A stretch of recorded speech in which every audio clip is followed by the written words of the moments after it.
இந்த வருத்தமான சூழ்நிலையிலே இப்பேற்பட்ட ஒரு காரியத்தில் நாம் எல்லாரும் கூடியிருப்பது மிகவும் வருத்தப்படத்தக்க ஒரு மிகப்பெரிய வேதனை. இன்றைக்கு இருக்கிற ஒரு பிரேக்கிங் நியூஸ் என்றால் இதுதான். யாருமே நம்ப முடியாத, யாருமே ஏற்றுக்கொள்ள முடியாத, யாருமே எதிர்பார்த்திட முடியாத ஒரு மிகப்பெரிய சேட் நியூஸ். ஆனால் கர்த்தருடைய மனிதன் என்று விளங்கினார். காட்டு புறாவின் சத்தம் தொனித்து கொண்டே இருந்தது. ஒருவர் போட்டிருந்தார், காட்டுப்புறாவின் சத்தம் ஓய்ந்தது என்று. நான் சொல்லுகிறேன், காட்டுப்புறாவின் சத்தம் ஓயவே ஓயாது. அந்த சத்தம் இந்த உலகம் இருக்கிற வரைக்கும், இயேசு வருகிற வரைக்கும், அந்த காட்டுப்புறாவின் சத்தத்தின் பாடல்கள் தொனித்து கொண்டே இருக்கும். நான் ஊழியத்திற்கு வந்த புதிது, ரொம்ப யங் ஸ்டேஜ். அப்பொழுது கோயம்புத்தூரிலே பட்டேல் ரோட்டில் PCI சபை என்ற ஒரு சபை இருந்தது. அந்த சபையிலே வருடம் கன்வென்ஷனுக்கு அருமையான தேவ மனிதர் வருவார். ஒரு நாள் என்னுடைய நண்பன், அந்த சபையை சேர்ந்தவன், டொனால்டு நீ வா, இன்றைக்கு பாஸ்டர் ஒய் வெஸ்லி அரியலூரிலிருந்து வருகிறார் என்று சொல்லி சொன்னான். உடனே நான் போனேன். நான் உள்ள நுழையும் பொழுது அவர் பாடின பாட்டல், என்ன கிருபை இது என்னை வாழ வைத்தது, என்ன கிருபை இது என்னை பாட வைத்தது, ஆஹா ஆஹா அல்லேலூயா, ஓஹோ ஓஹோ ஓசன்னா. அந்த பாடல் என்னை ரொம்ப இழுத்தது. நான் ஊழியத்திற்கு வந்த புதிது. உடனே நான் நேராக பாஸ்டர் இடத்துல போய் பேசினேன். பாஸ்டர், என்னுடைய பெயர் டொனால்டு ஆபிரகாம், நான் கோயம்புத்தூரிலே சுவிசேஷகனாய் ஊழியம் செய்கிறேன் என்று சொன்னேன். உடனே அவர் அரியலூருக்கு 3 நாள் கன்வென்ஷனுக்கு என்னை டேட் புக் செய்து விட்டார். அரியலூரிலே அப்போ ஓப்பன் டோர் சர்ச்சில் போதகராக அவர் இருந்தார். நான் வந்தேன். ஒரு மைதானத்திலே கூட்டங்களை வைத்தார். 3வது நாள் கூட்டம் முடிந்து 4வது நாள் காலையிலே பாஸ்டருடைய வீட்டில் ஜெபம் பண்ணுகிறோம். ஜெபம் பண்ணுகிற வேளையில் கர்த்தருடைய ஆவியானவர் சொல்லுகிறார், 4 சுவற்றிலே நீ பாடல்களை பாடுகிறதையும் நீ பிரசங்கம் பண்ணுகிறதையும் நான் விரும்பவில்லை. உலகம் முழுவதும் உன்னுடைய பாடல்களின் சத்தம் கேட்க வேண்டும். உலகம் முழுவதும் நீ ஆண்டவருக்காக எழும்பி பிரகாசிக்க வேண்டும். பாஸ்டர், நீங்கள் சபையை விட்டுவிட்டு நீங்கள் கர்த்தருடைய ஊழியத்தை செய்ய புறப்படுங்கள். சில மாதத்தில் எனக்கு போன் பண்ணுகிறார், man of God Donald Abraham, நான் இப்பொழுது எல்லா இடங்களிலும் பிரசங்கம் பண்ண, எல்லா இடங்களிலும் பாட, எல்லா இடங்களுக்கும் செல்ல இப்பொழுது நான் என்னை ஆயத்தம் பண்ணிவிட்டேன். அந்த நாளிலே தான் நான் ஜெபிக்கிற அந்த காலை வேளையிலே அருமையான பாஸ்டர் பென்ஸ் அவர்களுடைய துணவியார், அப்பொழுது சிறு பிள்ளை, நான் தலையிலே கை வைத்து ஜெபிக்கும் பொழுது ஆண்டவர் சொல்லுகிறார், உன்னை கர்த்தர் ஊழியத்திற்கு அழைக்கிறார், முழு நேர ஊழியத்திற்கு அழைக்கிறார் என்ற தீர்க்க தரிசனம் வந்தது. அதற்கு பிறகுதான் நாங்கள் ஒருவரை ஒருவர் சந்திக்கும் பொழுது, நீங்கள் அன்றைக்கு தீர்க்க தரிசனம் சொன்னீர்கள், ஆனால் அதை ஏற்றுக்கொள்ள முடியவில்லை, ஆனால் இன்றைக்கு அந்த தீர்க்க தரிசனம் நடந்திருக்கிறது என்று சொன்னார்கள். பிரியமான தேவனுடைய பிள்ளைகளே, இவருடைய பாடல், இவர் பாடும்போதுதான் அந்த கிரியை வெளிப்படும். எத்தனையோ பேர் பாடினாலும் இவர் பாடுகிறது, இவருக்கு நிகர் இவர்தான். வேறு யாருமே அப்படிப்பட்ட பாடல்களை பாட முடியாது. உலகம் முழுவதும் இப்பொழுது பாடிக்கொண்டிருக்கிற பாடல் தேவகுமாரா. அந்த தேவகுமாரா பாடலை யாருமே பாட முடியாது. அந்த பாடலை அவ்வளவு நளினத்தோடு, அவ்வளவு கை அசைவுகளோடு, அவ்வளவு டேமரின் வாசித்து அவர்கள் தேவனுடைய விசேஷித்த பாடலை பாடுவார்கள். நல்ல மனிதர், நல்ல தேவனுடைய மனிதர், எழும்பி பிரகாசித்த விளையேற பெற்ற முத்திரை மோதிரம், தேவனுடைய கையில் அழகாய் பயன்படுத்தப்பட்டவர், அழகாய் தன்னுடைய பிள்ளைகளை வளர்த்தினவர், அழகாய் தன்னுடைய பிள்ளைகளுக்கு நேர்த்தியான சுதந்திரத்திலே திருமணத்தை செய்து வைத்தவர். அவர் எல்லா பிள்ளைகளுடைய நிறைவையும், எல்லா பிள்ளைகளுடைய வளர்ச்சியையும், எல்லா பிள்ளைகளுடைய பிள்ளைகளையும், எல்லா பிள்ளைகளுடைய உயர்வையும் பார்த்து, ஊழியங்களையும் பார்த்து சந்தோஷப்பட்ட ஒரு தேவனுடைய மனிதர் என்று சொன்னால் மிகையாகாது. நானும் எத்தனையோ கர்த்தருடைய ஊழியருடைய முடிவை பார்த்திருக்கிறேன். ஆனால் இந்த ஊழியருடைய முடிவு அது விளையேற பெற்றது. இரவிலே உறங்கிக் கொண்டிருக்கிறார், யாரையும் டிஸ்டர்ப் பண்ணவில்லை, ஆம்புலன்ஸ் வரவில்லை, ஸ்ட்ரக்சரில் ஏற்றப்படவில்லை, ஐசியூவில் இருக்கவில்லை, ஆபரேஷன் பண்ணவில்லை, ட்ரீட்மெண்ட் கொடுக்கவில்லை, அழகாய் நித்திரையாய் இருக்கிறார் என்று நாம் இப்பொழுது சொல்லுகிறோம். கர்த்தருக்குள் நித்திரை அடைந்தார் என்று சொல்லுகிறோம்.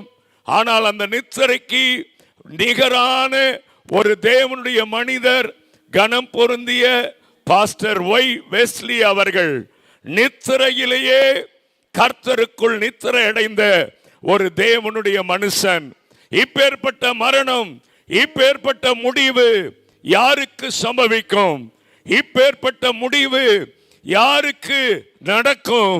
கர்த்தரோடு இணைந்திருக்கிறவர்களுக்கு, கர்த்தரை விலையேற பெற்ற விதத்திலே ஆராதித்தவருக்கு, எளிமையாய் தாழ்மையாய் எதை குறித்தும் கவலைப்படாத, எதை குறித்தும் சிந்திக்காத, அந்தந்த காலத்திலே அந்தந்த நிமிஷத்திலே அதற்கேற்றபடி பாடல்களை கர்த்தர் கொடுத்து முத்து முத்தாய் அந்த பாடல்களை எழுத, அப்பொழுதே டியூன் பண்ண, அன்றைக்கே பாட கர்த்தர் அன்பு தாசனுக்கு கிருபை செய்திருக்கிறார். எப்படி நான் இவர்களுக்கு ஆறுதல் சொல்லுவதென்று தெரியவில்லை.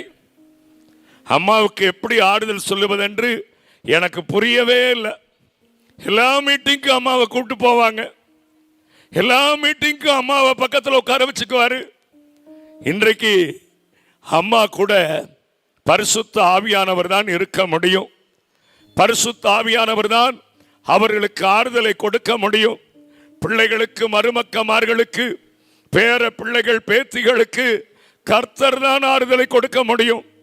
எங்களாலேயே பாஸ்டர் ஒய் வெஸ்லி அவருடைய மரணத்தை ஏற்றுக்கொள்ள முடியலையே, எங்களாலேயே எங்கள் இருதயம் தாங்கவில்லையே.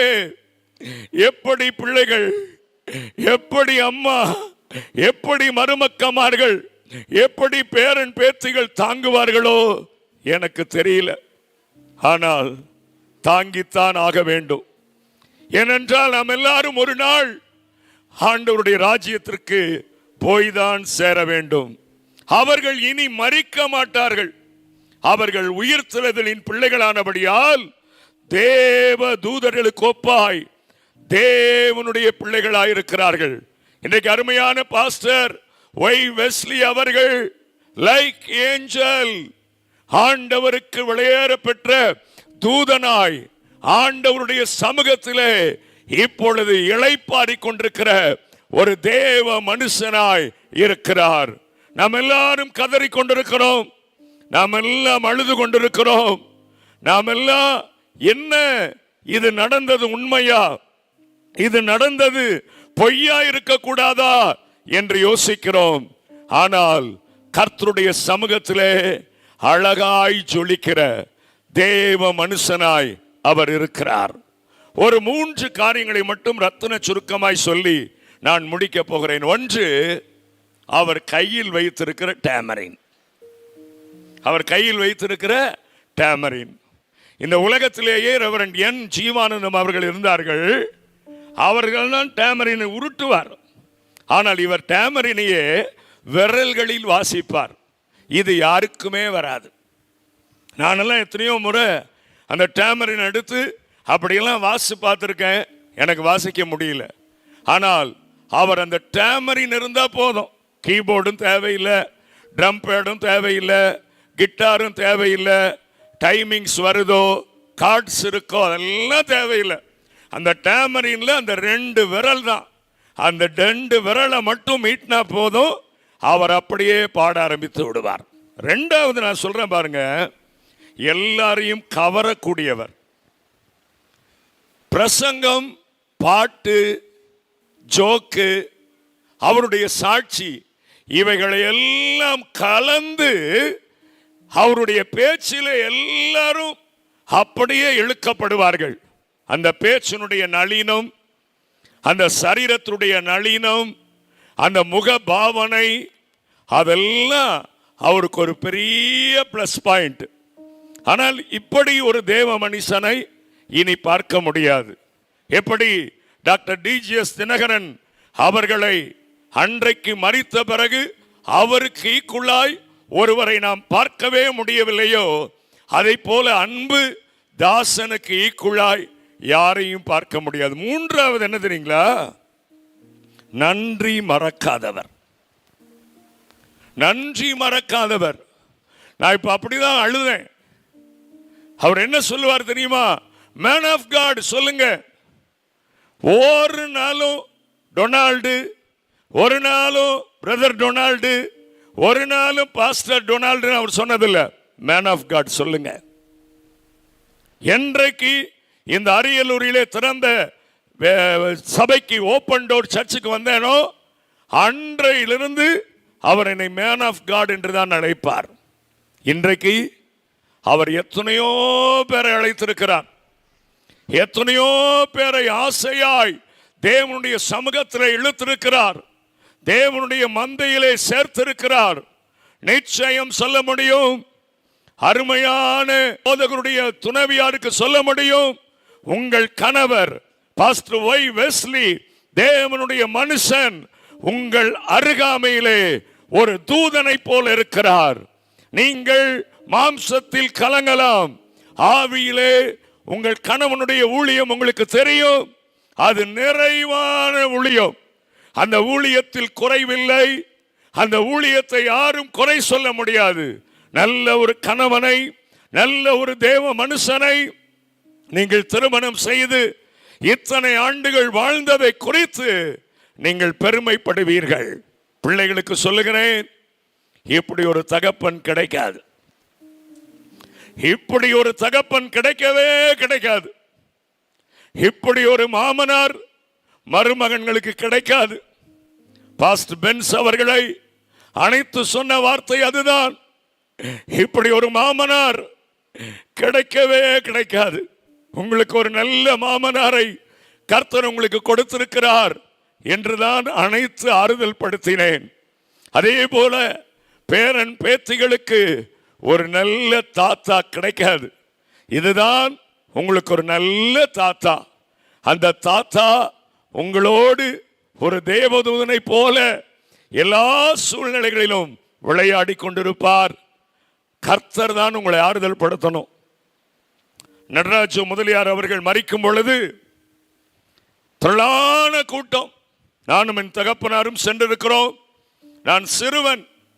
எல்லா ஊழியர்களும் சொல்லுகிறார்கள், நாங்க இருக்கிறோம், நாங்க இருக்கிறோம், we are with you, we are with you, நீங்கள் கலங்க வேண்டாம், உங்களுக்கு உங்கள் பிள்ளைகளுக்கு நாங்கள் தான் ஆறுதல், நாங்கள் தான் தேறுதல், நாங்கள் உங்களை கைவிட மாட்டோம்.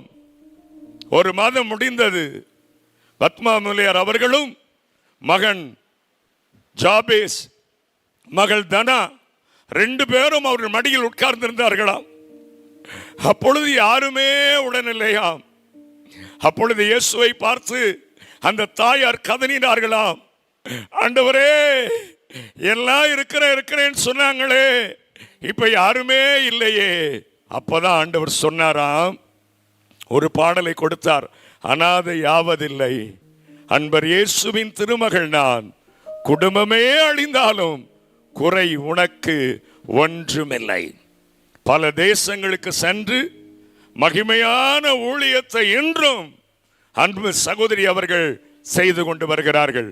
அதே போல பிள்ளைகளுக்கும் மருமக்களுக்கும் பேரன் பேத்திகளுக்கும் தாயாருக்கும் நான் சொல்லுகிற வார்த்தை, இதற்கு பிறகுதான் உங்கள் சபை, இதற்கு பிறகுதான் நீங்கள் செய்கிற ஊழியம், இதற்கு பிறகுதான் உங்கள் அருமையான தகப்பன் மாமனார் தாத்தாவினுடைய வித்து உங்கள் குடும்பங்களில், உங்கள் சபைகளில், உங்கள் பிள்ளைகளிடத்திலே அது ஆசீர்வாதமாய் வளரப்போகிறது, ஆசீர்வாதமாய் வரப்போகிறது.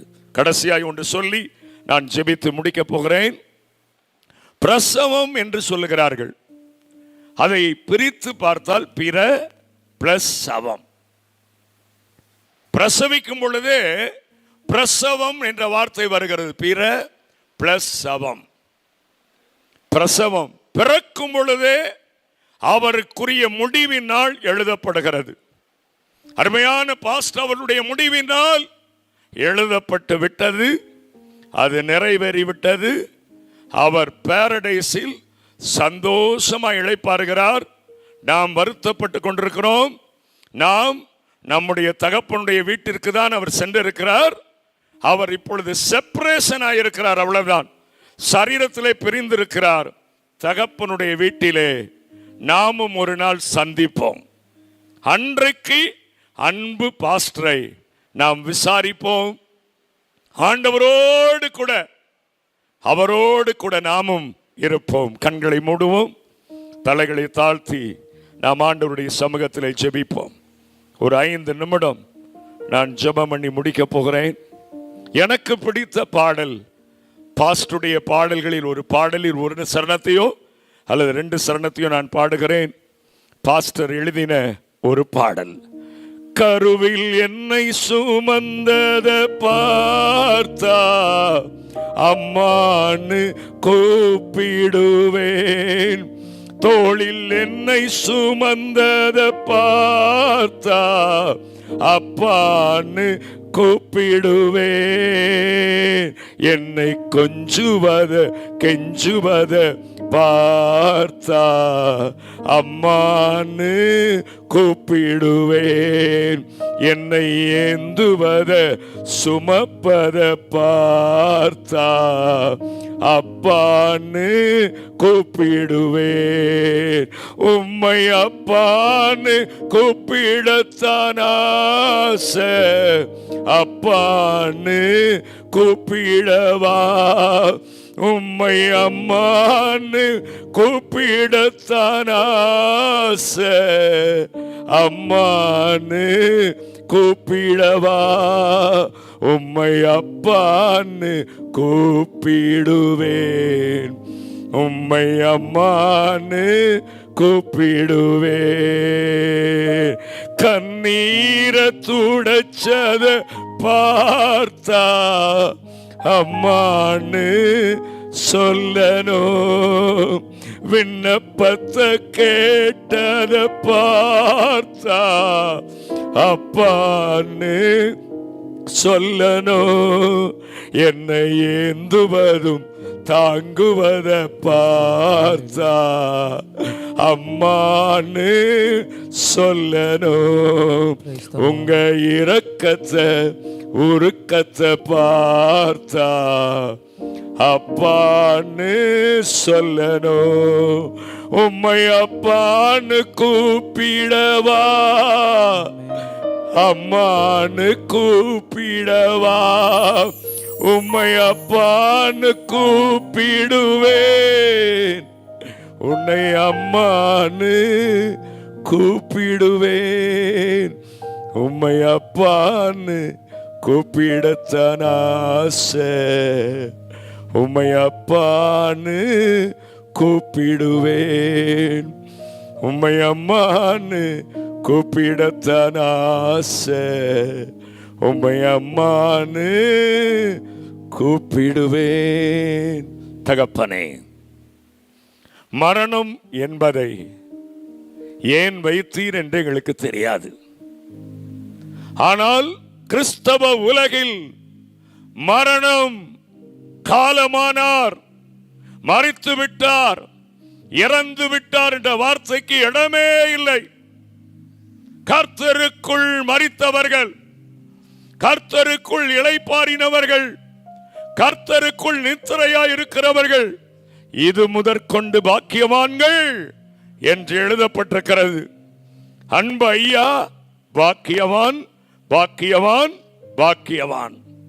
அன்பு தாயார், அன்பு பிள்ளைகள், அன்பு உறவினர்கள், குடும்பத்தை சார்ந்த ஆண்டவரே, இந்த உலகத்தில் இருக்கிற இவரை நேசிக்கிற, இவரை கூப்பிட்டு பயன்படுத்தின அத்தனை தேவனுடைய ஊழியர்களுக்காக நன்றி செலுத்துகிறேன். அத்தனை ஊழியர்களையும் ஆறுதல் படுத்தும், பிள்ளைகளை ஆறுதல் படுத்தும், மருமக்களை ஆறுதல் படுத்தும், பேரன் பேத்திகளை ஆறுதல் படுத்தும், சேஷமாய் அம்மாவை ஆறுதல் படுத்தும், எங்களை ஆறுதல் படுத்தும். இயேசு கிறிஸ்துவின் மெய்யான நாமத்தில் வேண்டிக் கொள்கிறோம். பரிசுத்தமுள்ள எங்கள் பரலோக பிதாவே, ஆமென்.